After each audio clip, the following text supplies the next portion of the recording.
Mexicanas y mexicanos, soy don Porfirio Díaz, presidente de México de 1884 a 1911. Seguramente me identifican, pero únicamente me conocen por las mentiras que dicen de mí en los libros de la SEP. Así que hoy vengo a contarles un poco sobre quién fui realmente. Nací en Oaxaca el 15 de septiembre de 1830, 20 años después del famoso grito de independencia de Dolores Hidalgo. Fui un muchacho valeroso y decidido. El fervor que desde temprana edad sentí hacia mi país me llevó a enrolarme al ejército, dentro del cual me desenvolví hasta llegar al rango de general. Participé activamente en la Guerra de Reforma durante la Intervención Francesa y luché en la Batalla de Puebla de 1862, durante la cual mi intervención fue decisiva para repeler la agresión de los franceses, a quienes inclusive perseguí cuando ya se retiraban. No obstante, todos atribuyen dicho resultado a Zaragoza, que inclusive tuvo la desfachatez de alardear diciendo que las armas nacionales se habían cubierto de gloria. ¡Ja! Para lo que les duró el gusto. Todavía no terminaban de celebrar cuando ya habían expulsado al gobierno de la Ciudad de México e impuesto a un emperador. Los franceses me capturaron en 1863 y 1864, y el mismísimo Maximiliano me pidió unirme a su causa, cosa que por supuesto rechacé. Tras escapar, Juárez me pidió que sirviera como secretario de la Defensa, pero le dije que no, y continué al frente del Ejército Central, convirtiéndome en el peor dolor de cabeza de los imperialistas. En 1866, Marshal Bazaine, comandante de las fuerzas imperiales, ofreció entregarme la Ciudad de México en persona, y un año más tarde Maximiliano me ofertó la comandancia de todo el ejército y su pronta rendición, a cambio de permitirle salir del país. Pero me negué y preferí perseguirlos hasta poner fin a la intervención francesa. Tras la guerra regresé a mi natal Oaxaca, pero al ver las barbaries que Juárez cometía desde la presidencia regresé a la capital. Contendí por la presidencia en 1870, pero Juárez me jugó sucio y se reeligió, así que inicié la rebelión del Plan de la Noria. Es verdad que no pude derrocar a Juárez, pero tras su muerte, Lerdo de Tejada me perdonó la revuelta y comencé mi carrera política en Veracruz, de donde fui diputado. Posteriormente inicié una nueva cruzada contra el gobierno federal, al cual derroté en 1876. Finalmente, en 1877 fui electo presidente constitucional de los Estados Unidos mexicanos. Mi gestión transcurrió sin mayor incidente y me hice popular entre la gente. En 1880 decidí hacerme a un lado y de tal modo llegó a la presidencia Manuel González, quien dada su ineptitud permitió que proliferaran en el país la desigualdad, la pobreza y la corrupción. De tal modo que tuve que contender por la silla grande otra vez en 1884. Mi victoria fue apabullante. Durante mi segunda administración me di cuenta que el país estaba lleno de políticos corruptos, ineficaces y despilfarradores. Así que tuve que modificar la Constitución y mis propias creencias para que el Poder Ejecutivo pudiese ser reelecto y así darme oportunidad de resolver la terrible problemática de mi país. Es verdad que fui duro, pero también muy justo, y la política de pan o palo ultimadamente alejó las ambiciosas manos de la clase política de la riqueza nacional. Posteriormente me di a la tarea de convertir a México en una nación próspera y pacífica. Después de todo, el país había enfrentado una serie de conflictos armados los últimos 70 años, de tal modo que bajo el eslogan de poca política, mucha administración, logré establecer la Pax Porfiriana, una época de estabilidad política y económica sin precedente y que ninguno de mis sucesores ha sido capaz de igualar. Las clases obreras, campesinas, empresariales y políticas me respondían directamente a mí. La gente me pidió equidad y di puestos políticos y de poder a mestizos y criollos, antes ignorados por el gobierno de Reforma. Sostuve los principios del Estado laico, sin interferir contra la Iglesia, pero tampoco protegiéndola.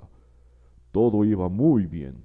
No obstante, los libros de historia me acusan de haber causado un desastre en el campo y de tener a las poblaciones indígenas esclavizadas en haciendas, o de obligarlas a trabajar bajo condiciones de explotación lejos de sus familias.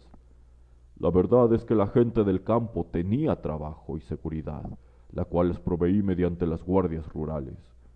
También se me acusó de jugar sucio contra mi rival político Nicolás Zúñiga, e incluso dijeron que me robaba las elecciones, pero la verdad es que la oposición nunca fue capaz de convencer al pueblo de que ellos podían llevar una mejor administración, por lo cual nunca tuvieron el apoyo de la gente, a pesar de que Zúñiga se autonombró presidente legítimo. Económicamente México nunca estuvo ni ha estado mejor. Logré un tipo de cambio récord de 3 pesos con 20 centavos por dólar, y nuestros índices podían compararse con aquellos de Francia y Alemania. Quiero ver quién más ha logrado algo así.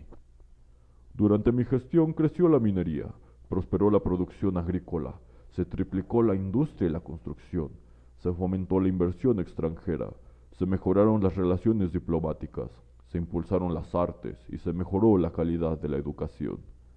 ¿Y qué decir del ferrocarril? Desde mi gobierno no se ha agregado un metro más de vías, muchas de las cuales ya están sepultadas bajo avenidas o incluso han sido vendidas como chatarra por funcionarios públicos.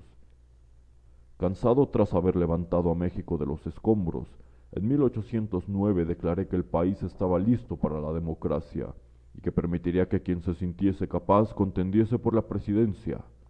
No obstante, al ver la clase de malandrines que pretendían llegar al poder, como Bernardo Reyes o Francisco Madero, tuve que intervenir y me resigné a servir otro término como primer mandatario. No obstante, Madero, en sus delirios mesiánicos, me acusó de haberme robado la elección y se juntó con un grupo de revoltosos y malvivientes, levantándose en armas en 1910. Los revolucionarios, como se hicieron llamar, causaron toda suerte de desastres al norte del país. Contrario a lo que se dice y se cree, nunca hubo tal cosa como una guerra contra mi régimen.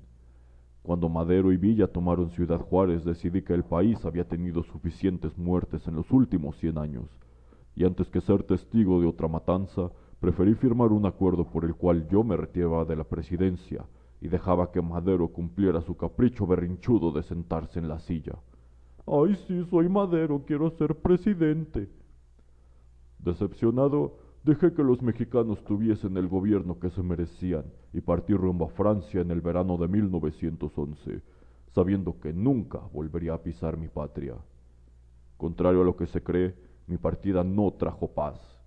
En su ambición por el poder, Madero y sus amigos se declararon la guerra unos a otros, desatando un violento conflicto que se extendió por más de 10 años, en el cual Madero, Villa, Zapata, Carranza, los Flores Magón y demás revoltosos que conspiraron contra mí terminaron muertos y no lograron nada. Al final, la revolución no dejó otra cosa más que esto. Afortunada o desafortunadamente, yo morí en Francia el 2 de julio de 1915 y no viví para ver todo lo que siguió. El partido oficial, en su intento de ganar legitimidad, publicó toda clase de mentiras sobre mí y convenció al pueblo de que la revolución fue lo mejor que pudo suceder a México. Dijeron que yo había oprimido a las clases trabajadoras mediante las tiendas de raya. Dijeron que permití que la riqueza del país cayera en las manos de unos pocos. Dijeron que había coartado la libertad de prensa. Dijeron que oculté el desastre económico tras una fachada de prosperidad. Dijeron que había colapsado el sistema educativo. Dijeron que permití que la desigualdad social se extendiese. Dijeron que me hice rico mientras millones morían de hambre. Dijeron que reprimía la industria nacional. Dijeron que le vendí la patria a gobiernos extranjeros. Dijeron que fui promotor del desempleo, que fui un tirano, un dictador que se perpetuó en el poder. Sí, afortunadamente no viví para ver lo que ustedes, mexicanos, hicieron con mi país. Y hoy tienen el descaro de celebrar el centenario del movimiento que me derrocó y los puso en las garras de estas personas. Lo dije antes y lo digo ahora. Pobre de mi México. ¡Feliz bicentenario!